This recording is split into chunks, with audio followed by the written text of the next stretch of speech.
All right. Well, when I stream this today on this fine afternoon, I am going I'm going to touch on many different very important fields of human interest, and especially things that are vital for not just the security, psychological security of man, but not just that, but psychological evolution within human beings beyond the Homo sapien and into Homo deus. Homo deus is not Homo sapien. So enough of all that mumbo jumbo. I'm going to stay as scientific and as practical and also as open-minded as I possibly can. Okay. So, right. Let me go into some stuff. This is going to be a relatively short video, but I'm going to read over some poetry that I made recently. And in that poetry, I'm going to be pointing to some very, very sacred information. And the first poem is this. The first poem is, what did I call it? I don't even remember what I called it. It doesn't even matter. It doesn't need to have a title. It went like this. It was chaos, ordeal, death, and rebirth inwardly. Like champagne supernovas exploding in the sky, going away, developing in their own explosions. The time and the timeless were having a tug of war, but began to transform alchemically into a dance. Fire becoming flame, and a single star becoming every galaxy there ever was. Yep, I don't have a title for that one. So what is that supposed to mean? What are we talking about here? What is that pointing to? Well, that's pointing to non-duality. And a lot of people, when they hear most people don't know what non-duality is, because most people are oriented with the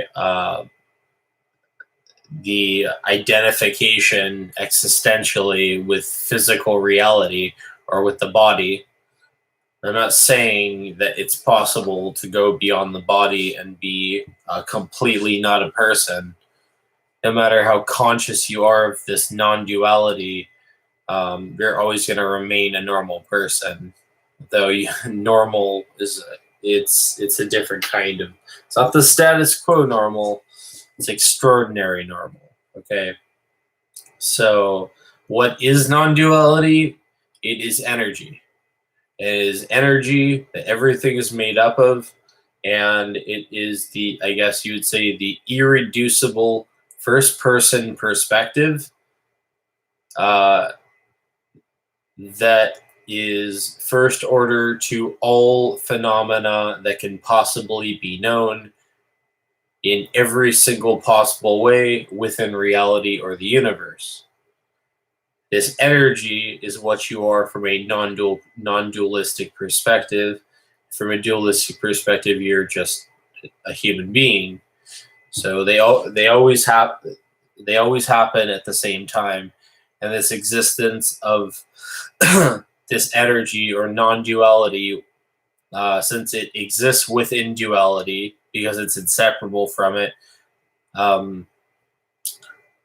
That non-duality within duality creates the possibility of an ordinary human being realizing perfection.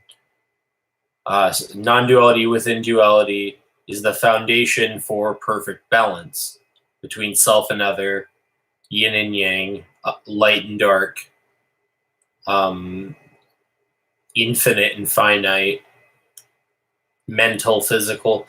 That's really it's this this duality dissolving energy or infinite potential living energy it is the foundation for real spirituality. And how does one do this? It's very simple. First of all, don't use this. Don't. It will make you aware of your subconscious, which might give you some sort of awareness of psychic powers and all of that. This is not mumbo jumbo. They've actually experimented a lot. Governments have experimented a lot with telepathy, astral projection, and all that. As far as I've been educated, it's there is such thing as magic because of this energy that I keep on speaking of.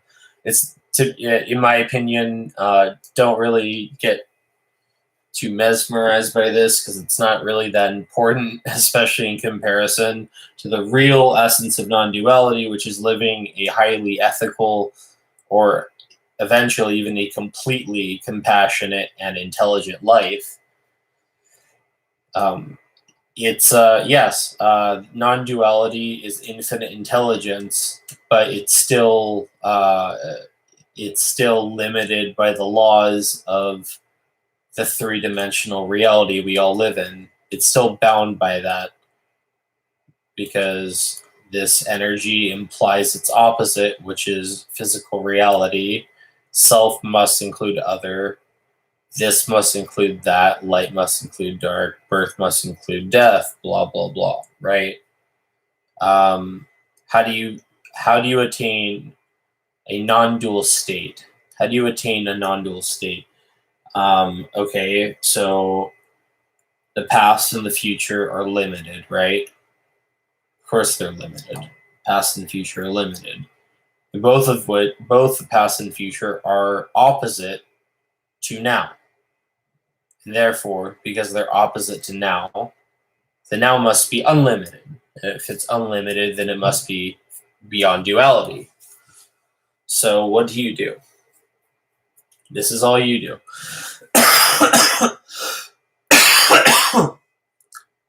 There are ways to do meditation unsafely. Believe it or not, meditation is not just a relaxation technique. It is a highly potent way of merging your conscious and subconscious and ultimately facing and overcoming all of your problems. There are people that have done this, yes, to transcend the evolutionary biological limitations created by the human mind, which is, whenever I use the word ego, is what I mean. The human mind is the ego. That's the psychology definition of the word ego. Okay, how do you do this? So how do you meditate safely? It's very simple. I'm actually going to be real simple about this. Really, really simple. Okay, this is all you do. So this is all you do. You set a timer every single day for 1 hour. You sit as motionless as you can. Sit.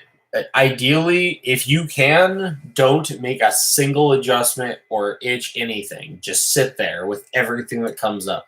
That's the best way to do it. If you can't do that, it's okay to be motionless the vast majority of the time. But if it's too intense and is like becoming like torturous, you should just make an adjustment or take like a minute of a break or whatever you got to do. So this is what you do. There's 2 bursts of the meditation. 1, set the intention to relax with an attitude of compassionate passion. Set the intention. Set the intention to do that. Say in your head, I am setting the intention to relax for this hour with an attitude of passionate compassion. And 2, the second thing, after you've done that, set that first intention, you set a second intention to learn constantly from all things in your mind and everything in the world. The meaning of the word meditation in this context, true meditation, the meaning of the word meditation is anything that dissolves the disharmony between reason and love or reason and emotion. I hope all this stuff is making sense. I'm out. I gotta go and smoke a bowl. Weed is really helpful for spirituality if you're using it responsibly. You just can't use it every day. Seriously.